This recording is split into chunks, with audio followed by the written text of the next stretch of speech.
Hello, Shante. Please tell me your first and your last name and what will be your title for our viewers. Jshauntae Marshall, co-founder of 1865, No Racism in Schools. And there is this post in actually your Twitter feed that it's definitely creating a lot of controversy, but we know that this actually got to you. This was posted somewhere else. When you received this, what went through your mind? Because this is something that unfortunately has happened before with other people, but even after a couple of years, the fact that it keeps happening, I'm sure that it was not easy to see. It was not easy for us to see, but it's a part of the work that we do. And so it just lets us know that our work is not done in the Valley. And that's very important because obviously you've been working with this, for quite some time. And you will think that in 2021 there would have been, some improvement or advancement, and hopefully there has been one. But when receiving this and seeing what this post or this image, says or portrays, I'm pretty sure you had a lot of feelings about this. Oh yeah, I mean, we were outraged. I felt I was angry and I was saddened. And, of course, because the parents are sending information over and we're getting volunteers to help with, say, hey, alert, alert, this is happening, right? It's a really difficult pill to swallow. We have to digest it every time something like this happens. And it brought back feelings from when the whole George Floyd thing happened all over again. So it was like salt on the wound. I can definitely imagine that because for a lot of people it's been basically like that regardless of their background or their ethnicity, but obviously by you being a member of the African American community, it's it's definitely more noticeable, right? It definitely has a bigger impact than with other people. Yes, it does. It does. And the African American community is zero. We have zero tolerance for it. And so our job at 1865 is to eradicate racism inside of every single learning environment within the state of Nevada. And we're going to do it one class and one student at a time. And that's important that you mentioned that because we've seen this kind of behavior with people from all ages, right? So some people might say she's a teenager, she's still growing, she doesn't know. She's obviously, you and I were not perfect. We may never even get close to that, but this is a younger person, right? And obviously we make mistakes when we're young. What will you say to those people that that they're mentioning the age of the student um, with this situation? Uh, Ignorance is not an excuse.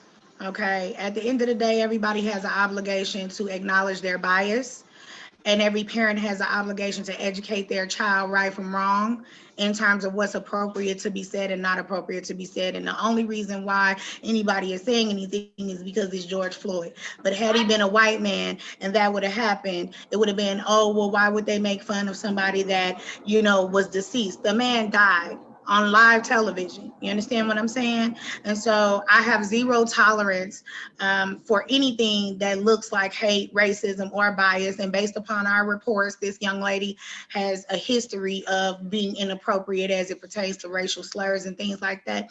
And so the education will continue at both the school and community level. We have a turnaround plan that has been started. And we will ensure that she understands, as well as anyone else in the district, that it's a no tolerance zone, period. You mentioned that there's already a plan about this, to either target or change the course of action. Um, a lot of people may not be even aware what could that mean, right? Is there anything that you can tell us about it? Yes, so after our situation occurred at Arborview, we implemented and worked as community partners with the school district, accountability partners, I say, with the school district to create the crisis response model for hate motivated behavior. And in that, it gives a full breakdown within the first 72 hours that an incident like this occurs, and it's a guide for the administrators to be able to follow on what to do and how to do it. And so once everything is responded to, then we go into making sure that the school environment and the culture of the school is protected. And that's done through education and mindfulness trainings, both at a staff level as well as a student level. And then the community, there are certain exercises that we do within the community to bring about unity. And that's important because I'm pretty sure a lot of parents and people in general are not aware of, like situations happen, but how can you go above it, right? How do you move forward with something like this? Even maybe something's having or trying to have the conversation. It may not be easy for a lot of people, but it's still something that because it keeps happening, is still needed. Yes, it is. It's very much so needed. And the reality of it is that either you are anti-racist or you are. You cannot have any type of tolerance whatsoever for anything, be it conscious or unconscious, as it pertains to racism and bias. And it simply just won't be tolerated.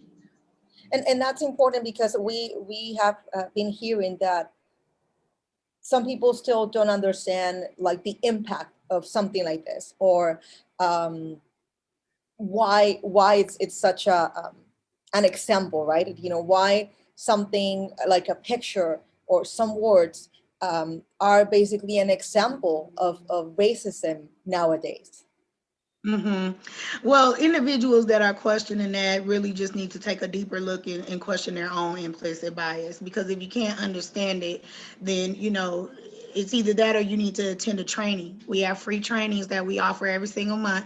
They can attend a training at 1865, and they'll get all the education that they need. It's there is a aspect of being human, that requires you to have compassion, empathy, and understand your boundaries, if nothing else. So even if they don't understand it, they need to understand that the boundary line is at a school.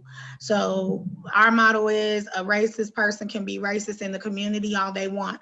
The moment that it impacts children, they've crossed the line. It will not be tolerated at any learning environment inside of the district, even at the level of higher learning. And going back not only to here to Las Vegas, but going back basically with with not only this student but our local teenagers, what would you like them to know? Because they're still learning. We know that hate, it's something that it's not something that you're born with. It's something that you learn throughout your life. So they're still definitely in the learning mode. What is something that you would like for our local teenagers to know? Well, for one, I would like for all the teenagers to know that 1865 No Racism in Schools is a safe place. If you are being bullied or you are experiencing any type of hate, racism, bias, targeting, anything like that, you can inbox us, communicate with us, and we do not share that information. The second thing that I want the bullies to know, or individuals who would be considered an offender, is that their behavior is not tolerated and there are consequences for their actions, whether they did them knowing or unknowingly. Okay. And so whatever it is that they choose to feel about different groups of people based upon race, economics, whatever, they are entitled to that. But there are boundary lines. And I think our young people need to understand that there are boundaries in everything that you do, and respect is one of those things that's required. It's not asked. Is there anything else you would like our parents, our viewers to know about not only this photo, but about everything that it's involving now? I just want them to know that we are still working. We are working every day diligently, and it comes at a price. We are well aware of the risk with the work that we do. Our names were placed on kill lists and different targeted lists for hate groups across the city when we began our work. We understand the severity of everything that happens as it happens, and we also understand the risk. And we're not going to stop. We will not stand down, and we will eradicate our school district of anything that looks like racism, and it shall not be acted upon at any time as long as 1865 is around.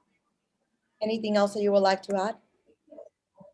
No, I just appreciate the opportunity to answer the calls and speak with you today about this matter. Thank you very much.